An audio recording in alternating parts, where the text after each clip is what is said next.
ಮಳೆಗಾಗಿ ಮುಖ್ಯಮಂತ್ರಿ ಡಿಕೆ ಶಿವಕುಮಾರ್ ಅವರು ನಾಡದೇವಿ ಚಾಮುಂಡೇಶ್ವರಿಯಲ್ಲಿ ಪ್ರಾರ್ಥನೆ ಮಾಡಿದ ಪ್ರಕಾರ ಚೆನ್ನಾಗಿ ಮಳೆ ಬರ್ತಾ ಇದೆ ಅಂತ ಹೇಳಿ ಮೈಸೂರು ಚಾಮುಂಡೇಶ್ವರಿ ದೇವಸ್ಥಾನದ ಪ್ರಧಾನ ಅರ್ಚಕರಾಗಿರುವಂತಹ ಶಶಿಶೇಖರ್ ದೀಕ್ಷಿತ್ ಅವರು ಹೇಳಿದ್ದಾರೆ. ಸದ್ಯ ದೀಕ್ಷಿತರ ಜೊತೆಗೆ ನಮ್ಮ ಪ್ರತಿನಿಧಿ ಪ್ರವೀಣ್ ರಾವ್ ನಡೆಸಿರುವಂತಹ ಮಾತುಕತೆ ಇಲ್ಲಿದೆ.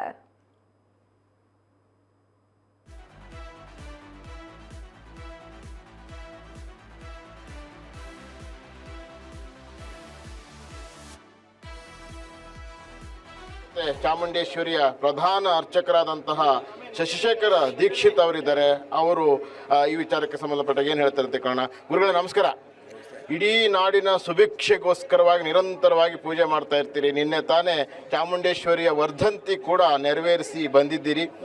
ಈಗ ಎಲ್ಲ ಒಂದು ರೀತಿ ಕ್ಷಾಮದ ಪರಿಸ್ಥಿತಿ ಎದುರಾಗಿತ್ತು. ಈಗ ಕೊಂಚ ಮಳೆ ಬರ್ತಾ ಇರುವಂಥದ್ದು. ದೇವಿಯಲ್ಲಿ ಏನೇನು ನಾಡಿಗೋಸ್ಕರವಾಗಿ ಸುಭಿಕ್ಷವಾಗಲಿ ಅಂತ ಏನೇನು ಪ್ರಾರ್ಥನೆ ಮಾಡಿದ್ರಿ ಅಂತ? ಅಂದರೆ ಎಂದಿನಂತೆ ನಾವು ಪೂಜಾ ಪದ್ಧತಿಗಳೆಲ್ಲ ನಡ್ಸ್ಕೊಂಡು ಹೋಗ್ತಿರ್ತಕ್ಕಂಥದ್ದು.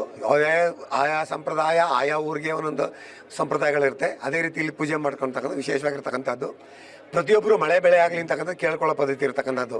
ಈಗ ಮುಖ್ಯಮಂತ್ರಿ ಅಂತಂದರೆ ರಾಜ ಇದ್ದಂಗೆ ಅವರು ಬಂದು ದೇವರ ಹತ್ರ ಪ್ರಾರ್ಥನೆ ಮಾಡಿದ್ರು. ಸುಭಿಕ್ಷವಾಗಿ ರಾಜ್ಯದಲ್ಲಿ ಸುಭಿಕ್ಷವಾಗಿರಬೇಕು, ರೈತಾಪಿ ಜನಗಳಿಗೆಲ್ಲ ತುಂಬ ತೊಂದರೆ ಇರ್ತಕ್ಕಂಥದ್ದೆಲ್ಲ ನಮ್ಗೆ ಗೊತ್ತಾಗ್ತಾ ಇದೆ.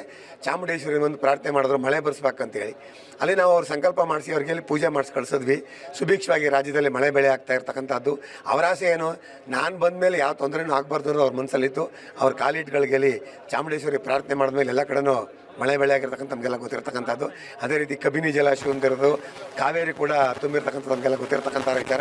ಅದೇ ರೀತಿ ಅವರು ಬಂದರು. ಹಾಗೆ ಇಲ್ಲಿರ್ತಕ್ಕಂಥ ಎಲ್ಲ ಅರ್ಚಕರುಗಳು ಕೂಡ ನಮ್ಮ ನಿತ್ಯ ಕಟ್ಟಲೆಲ್ಲ ಪೂಜೆ ಮಾಡುವಾಗಲೇ ರಾಜ್ಯ ಸುಭಿಕ್ಷವಾಗಲಿ ಅಂತೇಳಿ ನಾವು ಮಳೆ ಬರಲಿ ಅಂತ ಪೂಜೆ ಮಾಡ್ತಾ ಇರ್ತಕ್ಕಂಥ